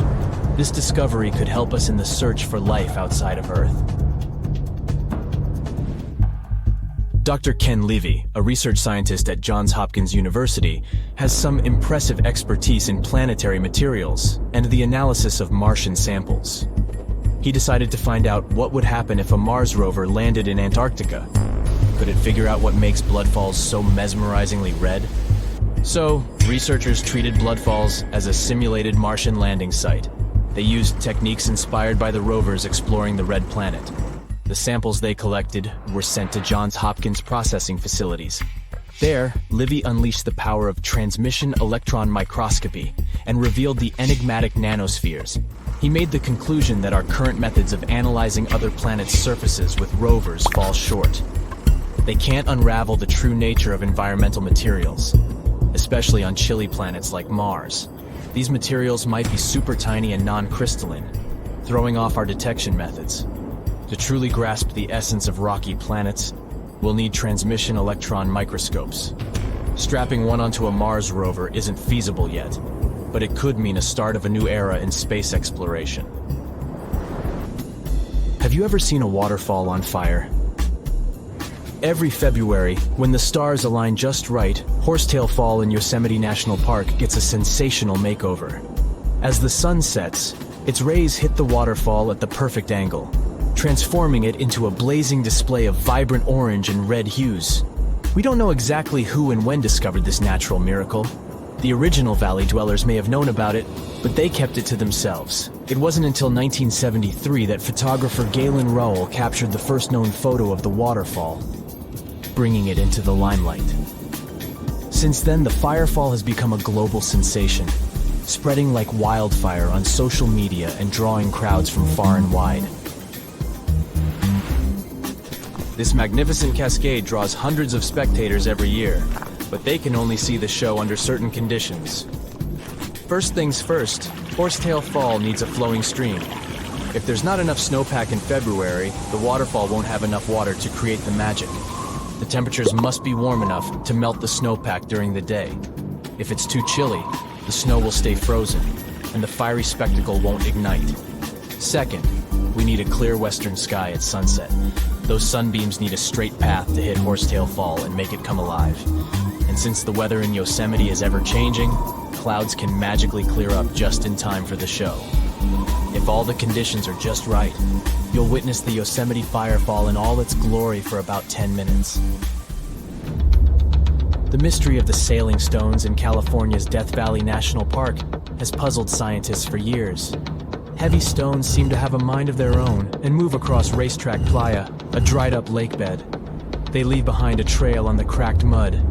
There were all kinds of theories to explain this phenomenon, from magnetic fields or dust devils, which are strong whirlwinds, to mischievous pranksters. No one has actually witnessed these rocks in action, which only added to the mystery. In 2006, a NASA scientist named Ralph Lorenz entered the scene. He was studying weather conditions on other planets, but he couldn't resist the allure of Death Valley and those elusive sailing stones. He had an eureka moment while tinkering at his kitchen table with a Tupperware container. Lorenz filled the container with water, leaving a small rock poking out, and chucked it in the freezer.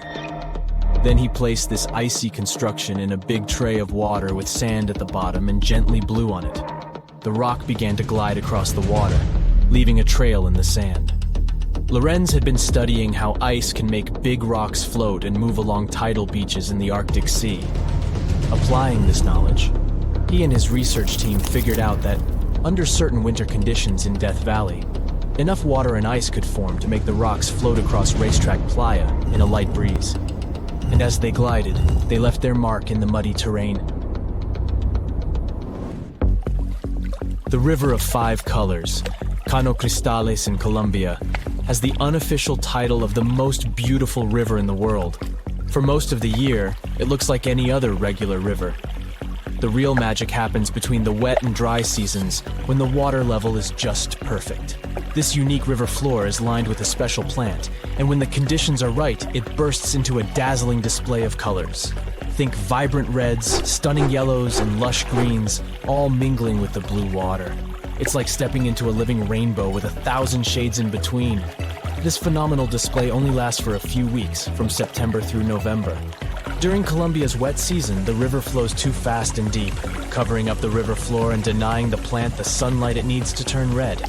And in the dry season, there's simply not enough water to support the vibrant life in the river. So you have to catch it at just the right time.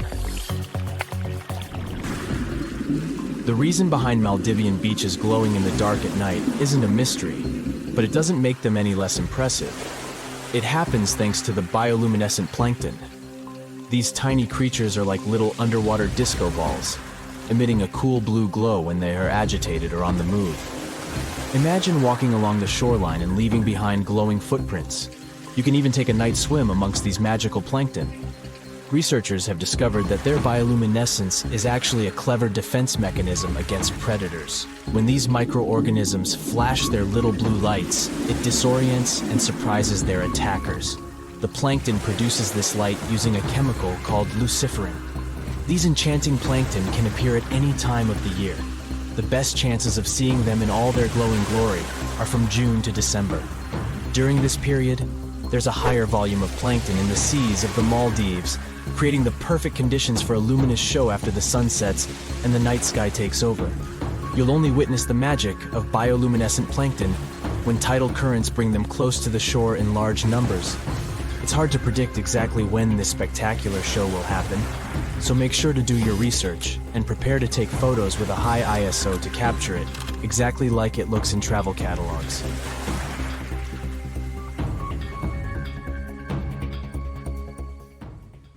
Alert! Alert!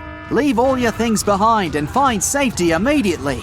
The southern continent has just erupted. This is not a drill. You see people running around, screaming their heads out. Cars bumping into each other. The whole nation is in panic.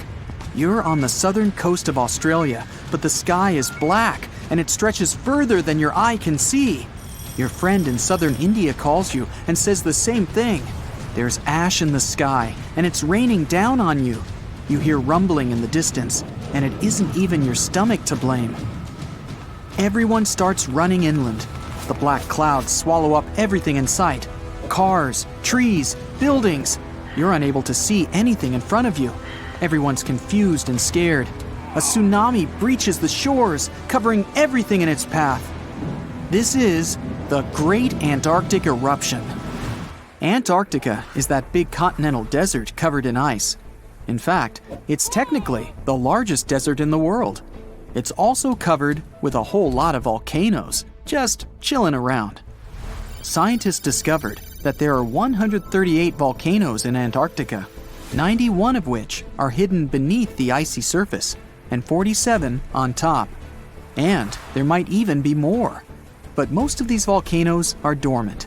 And for a volcano to be dormant, it has to be fast asleep for the last 50,000 years. The last volcano eruption was Mount Erebus in the western part of the continent. It's the most active volcano in the south side of the world and is roughly 12,500 feet above sea level. That's as high as stacking the Burj Khalifa on top of itself 5 times. There's a whole bunch of these volcanoes stretched across the entire continent.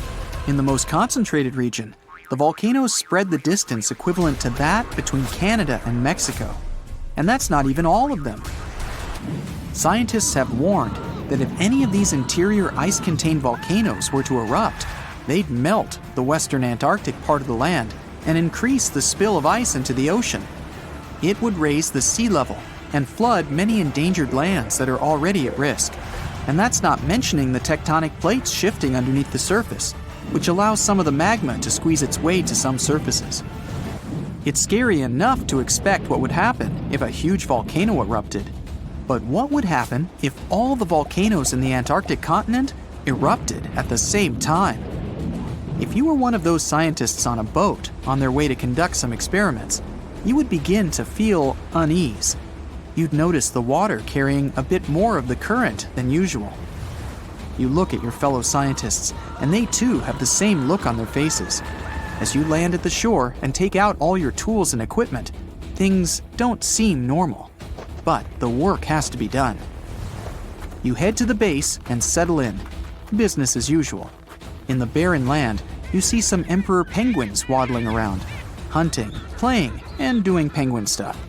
But as you look around, you notice that the penguins all suddenly head to the ocean, and many of the wild Antarctic birds also begin flying towards the horizon. Weird. Then the ground starts shaking, and behind you appears a tower of smoke reaching to the sky. The ashes from a volcano can be very harmful for anyone with lung conditions, and even healthy people. The gases that come with it are usually blown away quickly, but are also harmful to humans and cause irritation to the eyes and throat. But if you're nearby, you may need a gas mask. Or, better yet, evacuate! The gases and ashes are the most dangerous part of a volcanic eruption. Even though the lava spewing and explosion may seem scary, the smoke in the sky can spread far away and even halt planes flying around. You look to your fellow scientists and they signal to you that it's time to go. Make like the penguins and swim off. But the waters are extremely rough and the rumblings getting louder and louder. Suddenly, you see more smoke wafting towards the sky, but from different locations. Back to the boat! It's sad to say, but leaving all that equipment was needed to survive. Carrying all that stuff would have slowed you down. But you're safe. For now. Looking behind you, you see a dark smoke screen covering every corner of the continent. Volcanoes have different types of eruptions. It's not just the shooting out lava into the sky scenario. They can range from aggressive to calm. Some spew out lava and some don't. This all depends on the environment, the number of gases contained, or if there's any groundwater present, and even the chemistry of the magma. So, chances are you'd be seeing all various types of explosions around you. You're out of Antarctica's mainland, but it's surrounded by lagoons and giant ice caps all around. You're doing your best to maneuver around them. But the ash is falling down all around. The sky is dark as the smoke blocks out the sun. Volcanic ash comes in all sizes and can cause different damage, from as little as lung and eye irritation to smothering vegetation and crops. And that's just the thing. More often than not, these volcanic ashes are extremely thick. They can even collapse the roofing of some buildings if a lot of ash is accumulated. Not to mention blocking roads and compromising aquatic life. And that flash in the sky isn't your imagination. Ash clouds in the sky are so powerful that they create electrical fields that can create lightning storms. And these bad boys can interfere with radio signals and even start fires. Also, these clouds are extremely hot on their own. As if that lava flow isn't enough to start any fires. Oh well. But there are some volcanoes that are explosive. And along with the ashes flying around, there are flying rocks. This overheated rubble comes striking down like meteoroids from the sky and can be pretty dangerous. You see the rocks hit the surrounding ice caps and water around you. As you reach a somewhat safe zone, you see the volcanoes all nicely lined up behind you, spewing all that thick red gooey fire. But the water tide isn't exactly peaceful. Volcanoes near oceans and seas can even cause tsunamis. Great. Submarine earthquakes shake the ocean bottom and produce large, powerful waves. And don't even think about surfing on them. If there are volcanoes spitting out red-hot lava, then why hasn't all the ice in Antarctica melted? The answer lies beneath the Earth's surface. Tectonic plates barely move underneath there. It's pretty safe to say they're stable. So for such a large piece of land, the coldest continent on Earth, the few active volcanoes are insufficient to melt all the ice. The real reason why the ice is melting and water levels are rising is the warm ocean current around Antarctica. But this time, they're all erupting at the same time. With the volcanoes discovered, who knows how many are left underground, covered in ice. And that's the scary part. Some of these volcanoes are hidden so deep beneath the icy surface that they now heat up from the lava spewing out. The ice begins to destabilize everything around. The ice on the ridges begins cracking open little by little. Like giant cans of soda bursting open, lava shoots from the snowy depths, causing enormous cracks in the ground. And then, magma finds its way to the party. This uninvited guest will begin to melt the surroundings, causing the ground to destabilize even more. Slowly but surely, the ice around Antarctica will melt. And if all the ice is melted, the Earth's sea level would rise by around 230 feet. That means coastal cities would be submerged underwater. The ocean currents would be flipped around, and hurricanes and typhoons would not want to take a break. Marine life would be in danger, and many small islands would completely disappear. And not to mention the smoke in the air that would travel around the world, halting many flights in the southern region. And if the winds were strong enough, the whole world. The economies would flop, and a worldwide panic would begin. Health emergencies all year round. Yeah, a real nice picture.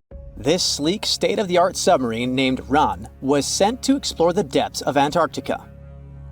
But as soon as it discovered something, it mysteriously disappeared. So, what happened? It all started when scientists wanted to explore one of the most remote and mysterious places on Earth, the Dodson Ice Shelf in West Antarctica. This ice shelf, silent giant, stretches 30 miles wide. That's almost the length of New York City. It stands between two icy promontories, the Martin and Bear Peninsulas, and it hides an entire world of geological mysteries. If you think that Antarctica is nothing but a desert of super thick snow and ice, you're wrong. There are entire landscapes hidden deep down there. The underside of the Dodson Ice Shelf is a rugged, dynamic terrain shaped by the slow, relentless forces of nature. There are towering ice formations, deep troughs, and bizarre structures stretching for hundreds of feet. Scientists are super curious about it, but as you can imagine, this landscape isn't easy to explore at all. To find out more, we have to scan the area with satellites or try drilling through the snow, trying to collect the big picture, piece by piece. But these methods only gave us vague hints. The real breakthrough happened when scientists came up with the idea to let the submarines explore it. Autonomous submersibles could swoop deep into the icy waters beneath the Dodson Ice Shelf and tell us what's up down there. These robotic explorers have fantastic advanced sonar systems. It's that thing that bats or dolphins do. They can use sound to see the world. Basically, they send out sound waves underwater, and when those waves hit something like the ice shelf above or the seafloor below, they bounce back to the system. Animals feel how long it took for the sound waves to return and how they changed. And this helped them understand what's located where. For example, clicks that dolphins send out tell them where the fish are. We copied this crazy evolutionary trick and adapted it to our underwater exploration. Only our version is much cooler, with a higher level of precision, so we created detailed maps of the environment. The Rand submarine was one of those robotic explorers. It was named after the Norse deity of the sea. Ran had been meticulously programmed to navigate a treacherous landscape of Antarctica. But even with all this training, its journey led to an unexpected and eerie end. In 2019, Ran was sent to explore the depths beneath the Dodson Ice Shelf. It was a hero, the first one to go on a mission like this. The team said it was like seeing the other side of the moon. For 27 straight days, it worked tirelessly. It traveled over 620 miles beneath the thick ice. That's like a journey from Paris to Berlin. Ran went further and deeper than anyone could have imagined. At one point, it reached over 10 miles into the glacier's belly, and what it discovered down there was astonishing. Scientists thought there would be some smooth, uniform ice surfaces, but Ran revealed an underside marked by huge cracks, ridges. There were formations that looked like sand dunes, frozen in time. And finally, it found some mysterious swirling and teardrop-shaped patterns. They all looked more like art than geology. This actually tells the story of ice shelves and the ocean around it. Warm water sneaks in under the ice and melts it from below. Sometimes it smooths the ice out, but other times it carves out these weird, uneven shapes that look like patterns and drawings. And some of these shapes are huge, over 1,300 feet long. That's about 3.5 football fields. The reason why they look like swirling doodles is because the Earth spins. It makes the water turn in special ways, bending the shapes and drawing these spirals. It's called the Coriolis effect. Imagine you were on a merry-go-round and tried to throw something like a ball. It would go in a curve, not a straight line. Same thing happens with the water on Earth. Later, scientists found similar patterns in other Antarctic ice shelves, though they weren't as epic as the ones under Dodson. But Ran also discovered something horrifying. Turns out that these warm waters, aside from being great artists, are also a huge danger. The Dodson Ice Shelf isn't just hanging out serenely on the sea. It's part of a very delicate system and acts as a protective barrier that holds back huge glaciers in West Antarctica. The ice shelf is floating on the ocean, but it's still connected to the land.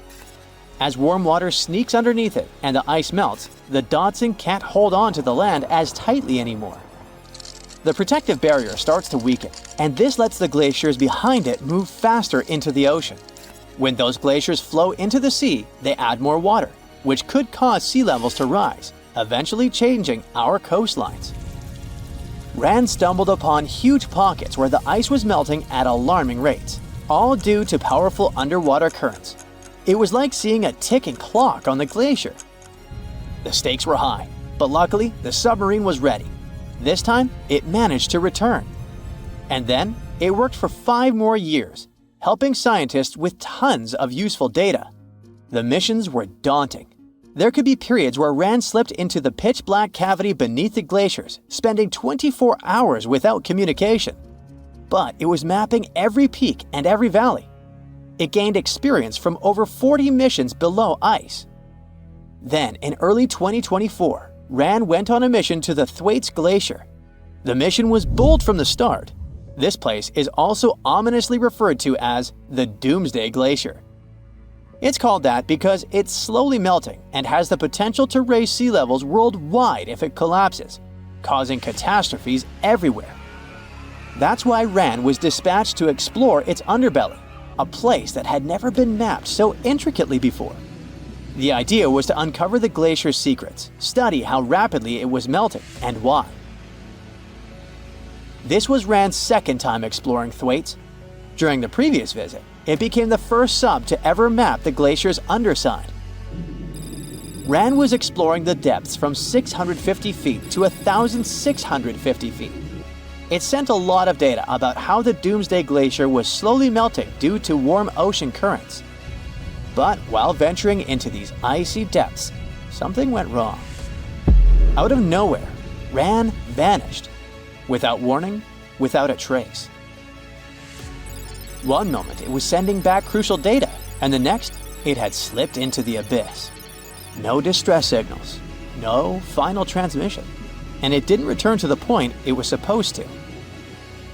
People sent extensive searches, helicopters soared overhead, drones buzzed through the frozen skies, but no sign of the submersible emerged from the glacier's grasp. After a while, Rand's batteries would certainly run away.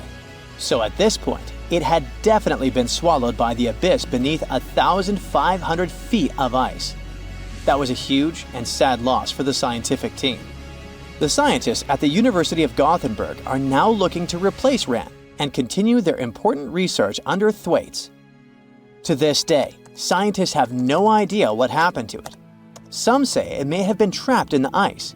Others believe it was pulled away by an unseen current. It also might have collided with something unexpected. Whatever the truth is, its disappearance has left scientists stunned, and it looks like the ice shelf will hold on to its secrets a little longer. At least we gained a treasure trove of knowledge from Rand's journey.